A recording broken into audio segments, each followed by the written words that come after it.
Your emotional intelligence determines the quality of your relationships and your peace of mind more than your IQ or your income. And the good news is, it's a skill that you can actually learn. Today, we're starting a two-part series of the 10 signs of high emotional intelligence. We're covering the first 5 today, including one rare trait that changes every relationship you have. Sign number 1 is they notice before they react. When something hits them emotionally, a critical comment, a tone they didn't expect, a text that rubbed them the wrong way, there's a pause. Not a long, calculated pause, just enough space to ask, why am I actually feeling and what am I actually feeling right now? That question, that one small internal question, is the entire difference between a response and a reaction. A reaction is automatic, it's your nervous system running the show. A response has you in it. I had a client, I'll call her Maya, who came to me absolutely convinced she had an anger problem. But as we worked together, what became clear was that she didn't have an anger problem, she had a zero gap problem. There was no space between stimulus and reaction. Something would happen and she was already mid-sentence. The work wasn't about suppressing anger. It was about creating just enough of a gap to let her own her values and let those values show up before her nervous system took over. People with high emotional intelligence have that gap. They're not immune to activation, they're just not enslaved by it. If this is you, you naturally catch yourself before you speak. You've learned to treat the first impulse as just information, not as a script you have to follow. If this is a place where you need to grow, the practice is simple, but not easy. The next time you feel activated, take a 10-second breath. And while you do, name your feeling before you open your mouth. Even just internally, even if it's just, I'm angry right now. That naming creates the gap. Sign number 2 is they can name what they're feeling specifically, not just I'm upset or I'm stressed, more like I feel disrespected, or I'm anxious because I don't feel prepared for this, or I'm actually hurt here. What I called anger is actually covering for something softer. That precision isn't just interesting, it's clinically significant. The brain science on this is remarkable. When you can name an emotion precisely, it activates the part of your prefrontal cortex responsible for reasoning and decision making, and it literally down-regulates the limbic response.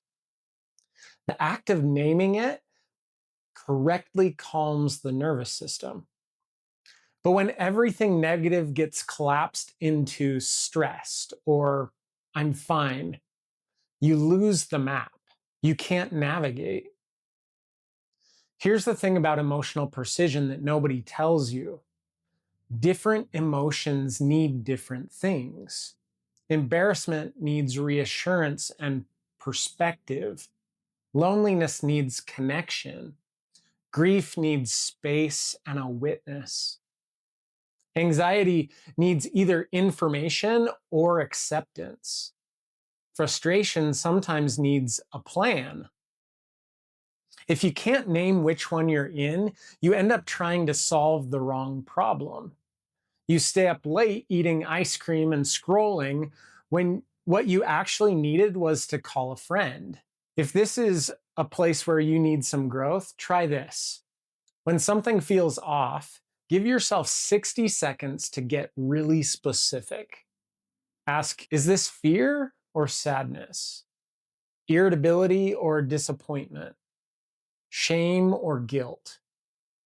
Those are different emotions with different origins. Name it as precisely as you can.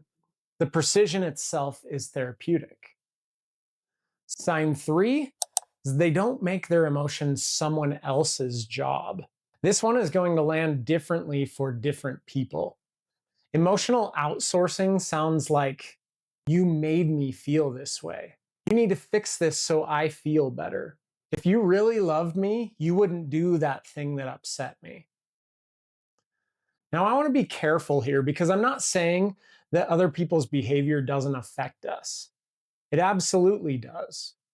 And I'm not saying you should white knuckle everything alone. Asking for support is super healthy. But there is a difference between inviting someone into your experience and handing them the responsibility for your emotional state. People with high emotional intelligence understand this distinction. They'll say, "This is what I'm feeling. I'm taking ownership for my side of it." That's a completely different posture than, "You did this to me and I need you to fix it." One of those conversations has two adults in it. The other one has one adult and one therapist who didn't sign up for the job. And here's the self-compassion piece that matters here. Owning your emotional experience is not the same as blaming yourself for having feelings. You're allowed to feel everything you feel. Ownership just means I'm the one who gets to decide what to do with this. If this resonates as a place for growth for you, the next time you feel emotionally activated in a relationship, ask yourself before you speak, am I sharing this or am I outsourcing it? That question will help clarify a lot. Sign 4, they stay steady when others get emotional. This one is rare. I mean, genuinely rare. When someone else is upset, really upset, most of us do one of a few things.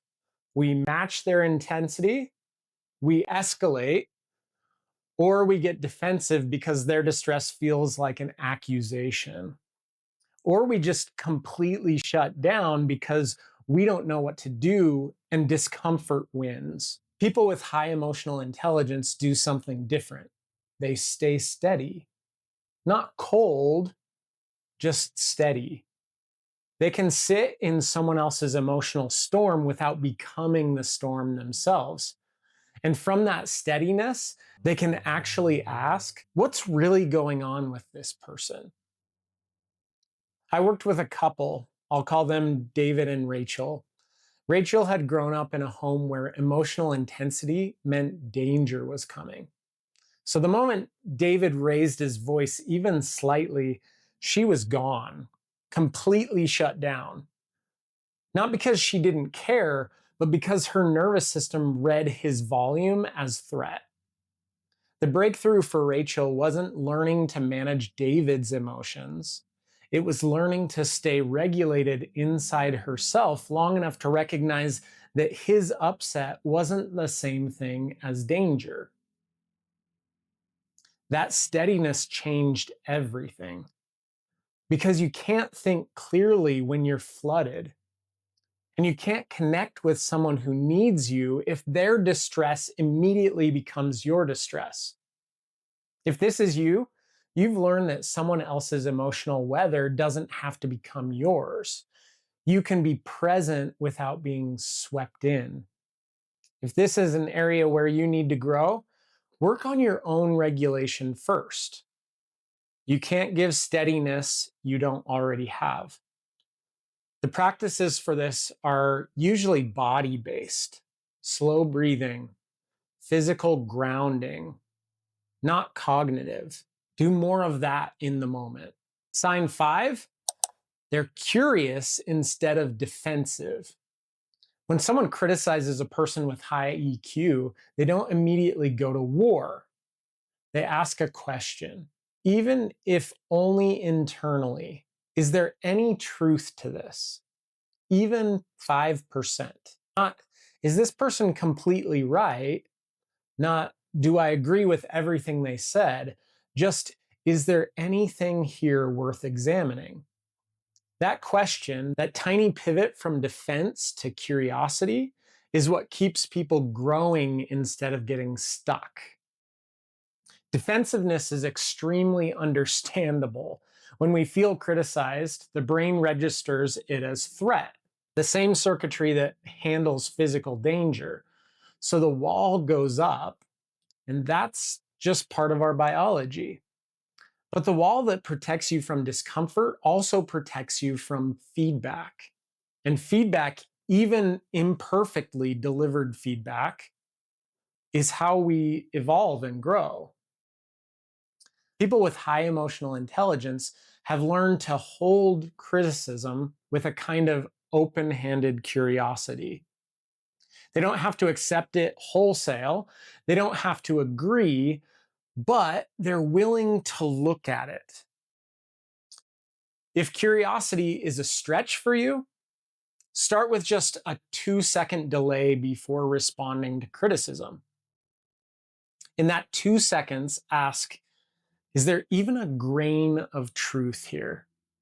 You don't have to say anything out loud, just ask it internally. That practice over time rewires this reflex. Those are the first 5 signs, but we're only halfway there.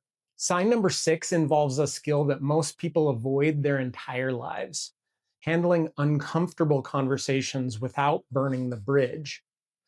I'll be sharing the final 5 signs in next week's video. If you don't want to miss that, make sure you're subscribed with notifications on. In the meantime, I've put a practical guide in the description to help you start with the first 5 signs today.